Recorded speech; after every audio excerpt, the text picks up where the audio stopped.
Msikilizaji, nayo una nafasi kupitia 0773932939 ukaweza kutuma maoni yako kwako, muda ukiruhusu. Hapo baadaye tutaweza kupita na maoni yako kwako.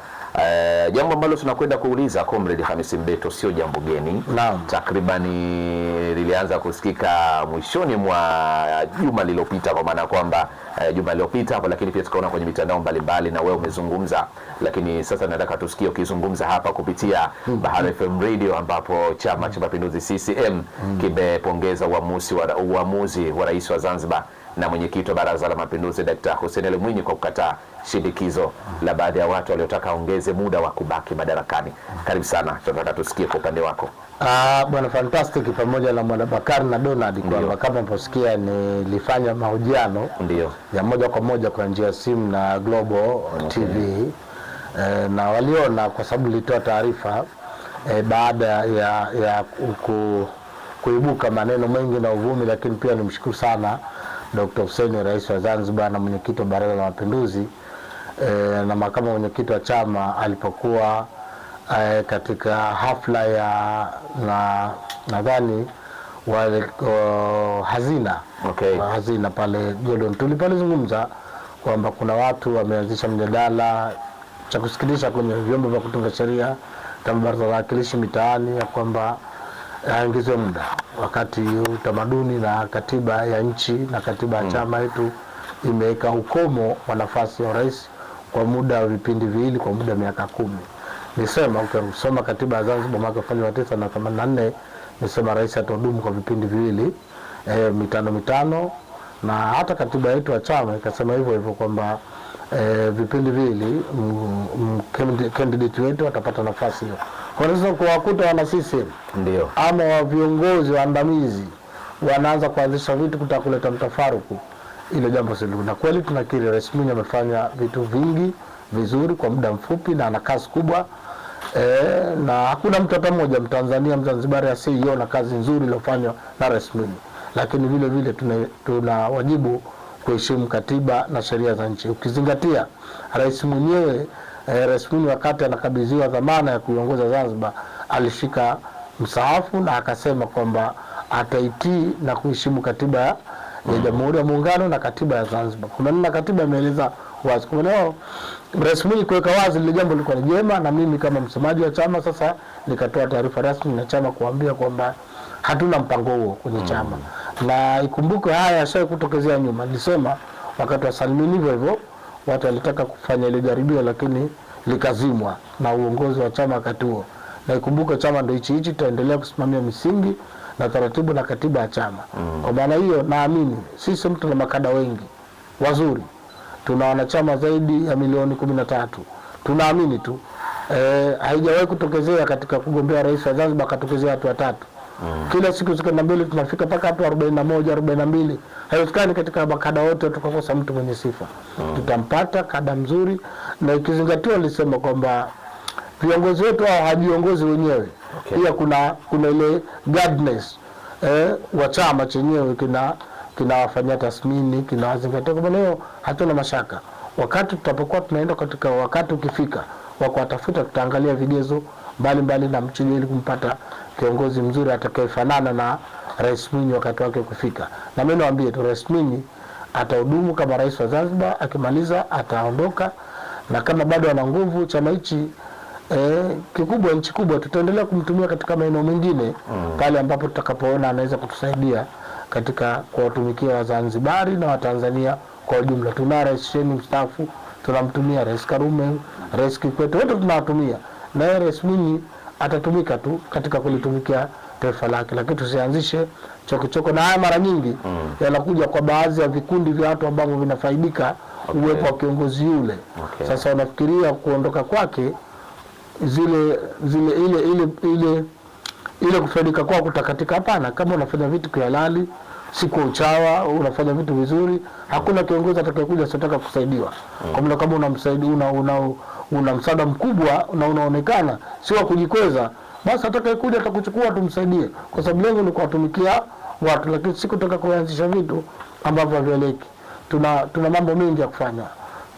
Tumeahidi wananchi kuwatumikia, wananchi wana shida ya maji, nilisema afya, mambo mengine chungu mzima ambao wanataka kuhakikisha mambo yanatekelezeka. Na rais mimi nisema kwamba tuna miaka minne bado ya kuwatumikia watu, tuna mambo mengi ya kufanya, si wakati wake huu wa kwanza kuweka mjadala, ilhali kila mtu anajua katiba na sheria nini imeelekeza. Comrade, umezungumza vizuri, umesema Chama cha Mapinduzi CCM kinaongozwa na katiba, lakini ukasema kuna baadhi ya watu ambao nahisi kabisa hao ambao wanataka Rais Mwinyi aongezewe madaraka, yani kama wao wanapata faida, lakini kuna huyu ambaye ni mwananchi tu ambaye yuko nyumbani na anafurahia kile ambacho kinachofanywa na Rais Mwinyi. Huyu unamwambiaje? Naye anafaidika kwa sababu mwananchi ana haki ya kusema, kwa sababu anaona barabara kulikuwa hakuna, anaziona, hospitali anaona, naye mfaidikaji vile vile. Ndio. So fahamu naye mfaidikaji. Lakini sasa mwananchi lazima nchi inatulia duniani kote. Ndio maana kwa Tanzania sisi tumetulia, tuna utamaduni mzuri wa kubadilishana madaraka. Mtu kama unania kutakugombea nafasi fulani, unajua sasa baada ya miaka 10 bwana Fantastic au Donald Bakari ataondoka na mimi nitapata nafasi. Lakini sasa ukitaka kutengeneza vitu kama hivyo, na nilitoa mfano kwamba sasa hivi una rais mzuri kama Rais Mwinyi. Je, unabadilisha katiba, unakuja kumpata mtu mbaya shetani kama Mbeto. Ushampa miaka 20, haondoki, unafanyaje? Okay.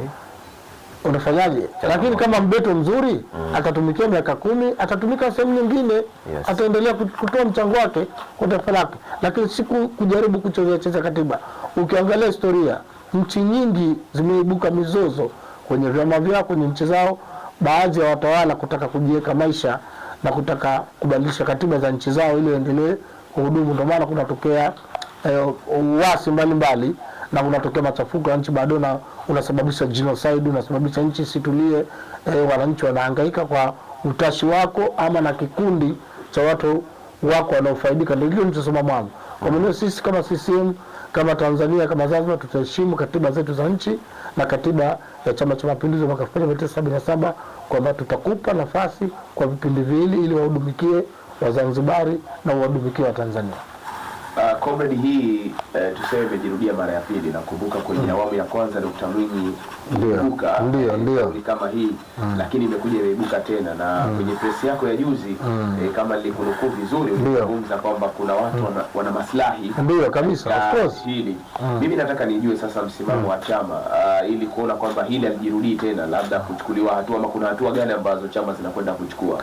Chama tutachukua hatua, tunachunguza kama kutakuwa na bado kuendelea kwa vitu kama hivi, kutaka kushawishi ili kuvurugana, tutachukulia hatua watu, kwa sababu katiba wanajua, taratibu za chama wanazijua.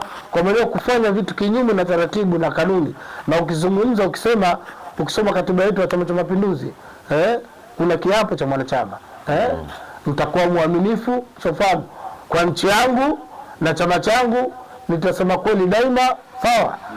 Kuna mambo kama 12 pale. Sasa kama katiba ya chama imeelezea, wewe unakwenda against na katiba ya chama, it means wewe tutakimema kwenye chama, tutakuchukulia hatua za kinidhamu kwenye chama chetu pindipo ikithibitika kikundi cha watu fulani wanaendelea kufanya hilo jambo. Juzi tu hapa amemaliza ziara yake Comrade Daktari Hussein Ali Mwinyi, ambapo alifanya kwenye mikoa 6 ya kichama.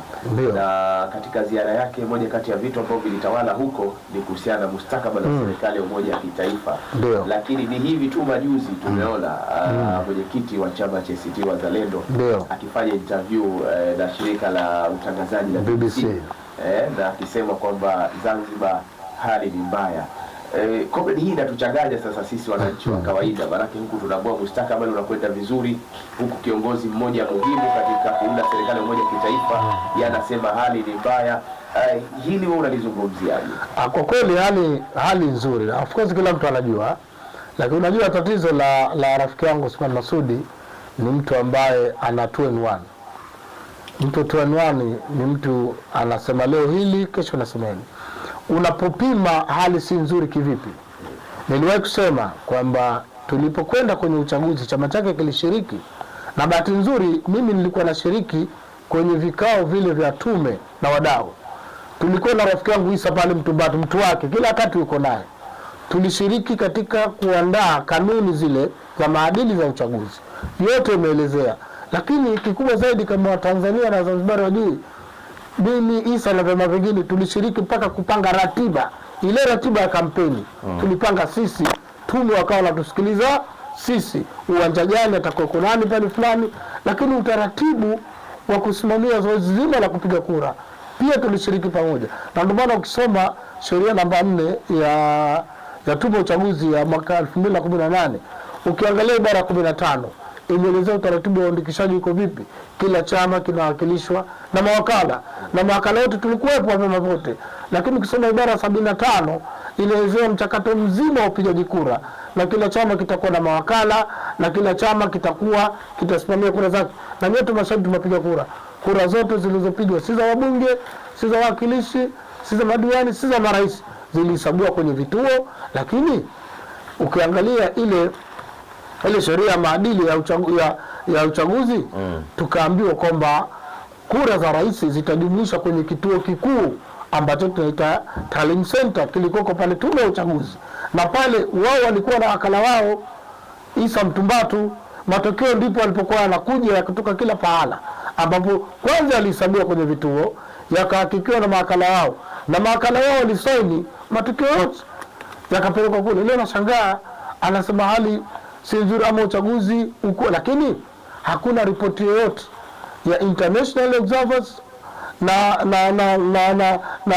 internal observers waliosema kama uchaguzi wa Zanzibar ulikuwa mbaya. Ripoti zote zinasema uchaguzi ulikuwa huru, haki, tena wakaongeza na ulikuwa na utulivu wa hali ya juu. Kila mtu sasa, wewe unaposema vitu hivyo kwa kigezo kipi? Kwa kuwa umeshindwa?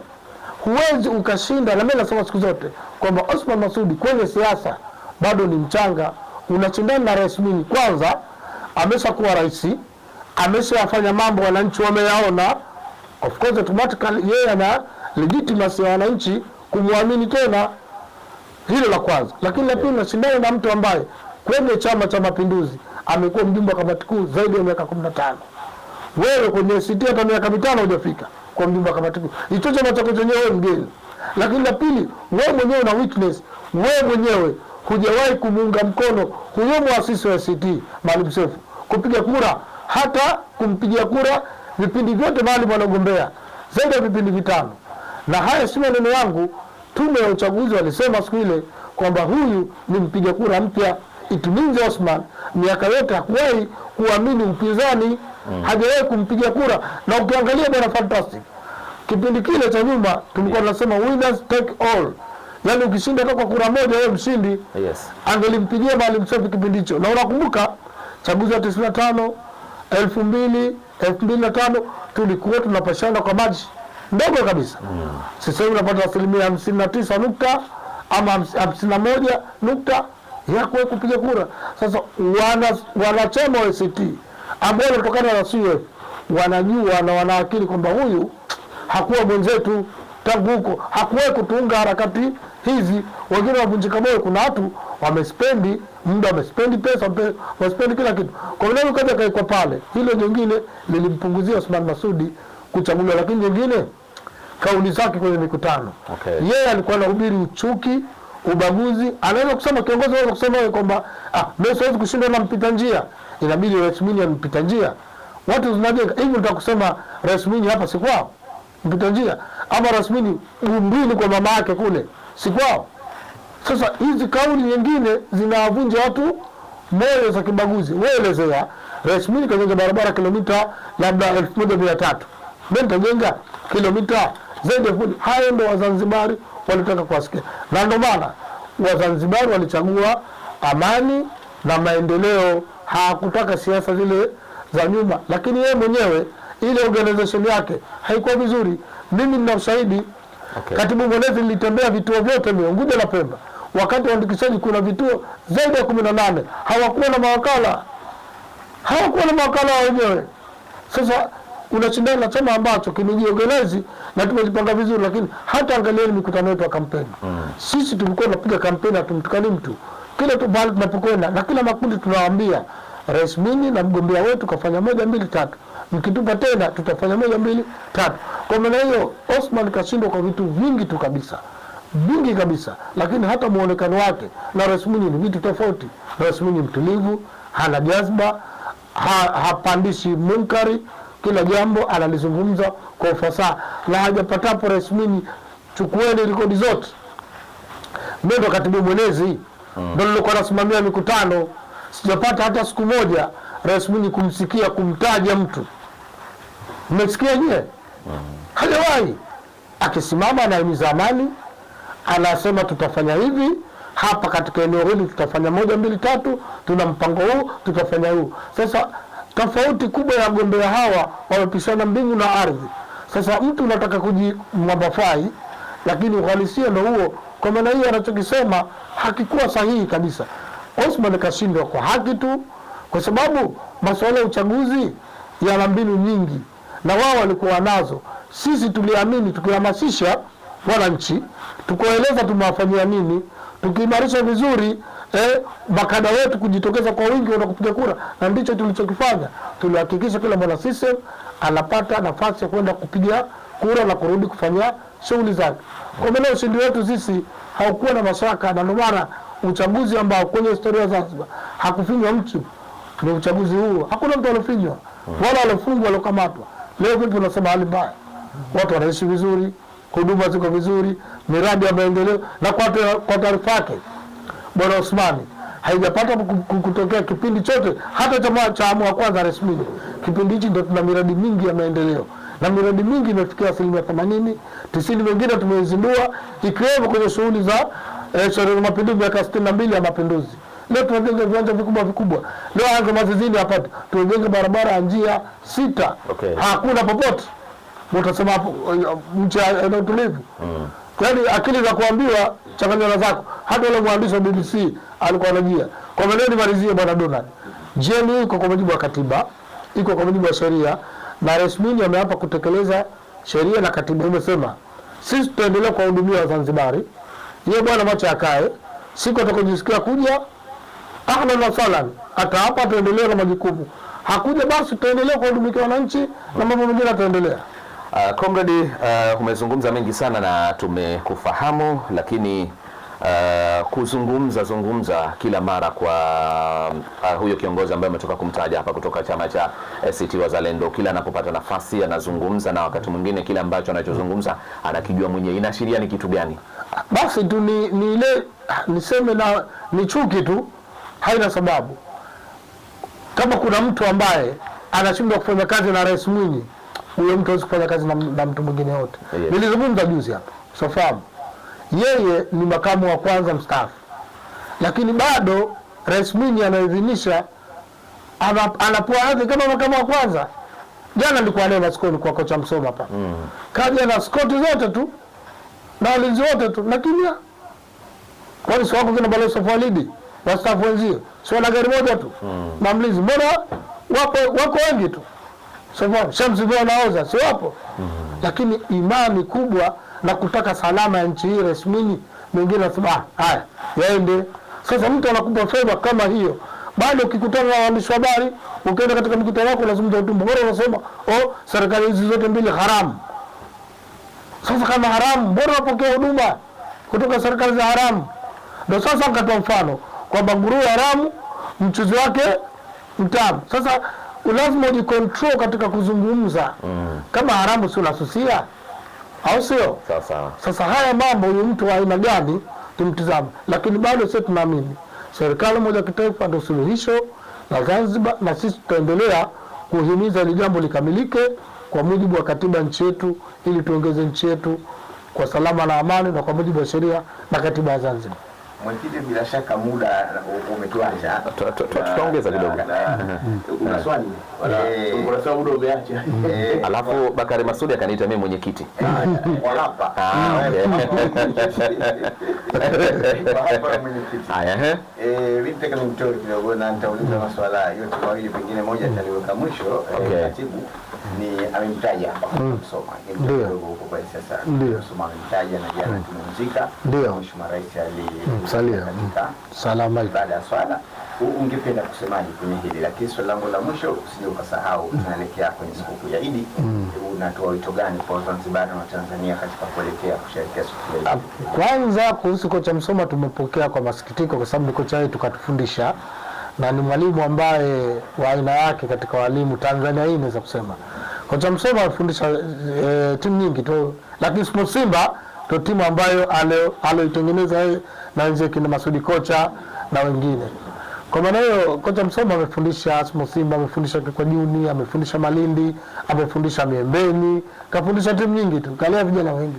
Kwa maana hiyo tumempoteza mwalimu mlezi. Nyinyi hamjui. Sisi tuambao tulikuwa tunacheza mpira Bakari anajua.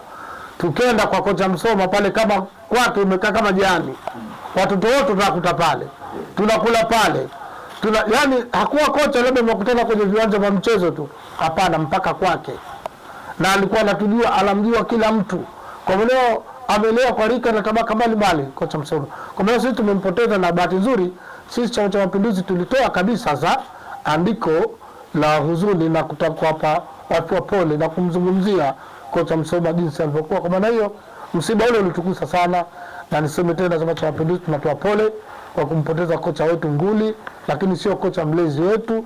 Na ukizungumzia michezo football hapa Zanzibar, wale ukuza hawezi kuacha jina la Abdul Hamid Msoma. Msoma alikuwa ni kocha ambaye mlezi, na alikuwa ni baba, alikuwa ni mwalimu wa soka, lakini ametumikia pia serikali mkoa mchezo. Ndio nakuja, lakini uliniuliza kwenye michezo, lakini Msoma alikuwa kiongozi mwandamizi wa serikali, alikuwa naibu katibu mkuu Wizara ya Katiba na Sheria, ameenda wizara nyingi tu. Kwa maana hiyo Msoma ametumikia kwenye serikali, lakini ametumikia kwenye jamii kwa maana ya michezo ambayo tayari ambayo ametangulia. Mungu amlaze mahali pema na msamehe makosa yake.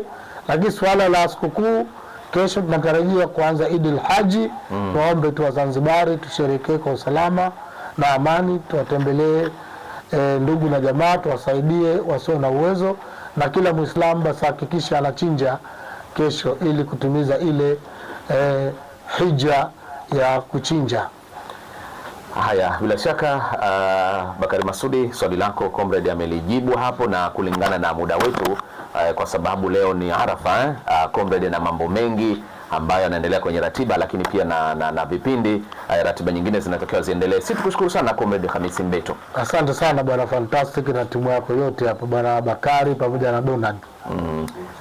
Asante sana msikilizaji, tukushukuru sana kwa ambao ulikuwa nasi toka pale majira saa 12 kamili za asubuhi, safari ya bahari ambapo ulipoanza kutimua anga mpaka sasa hivi saa 3 dakika 7.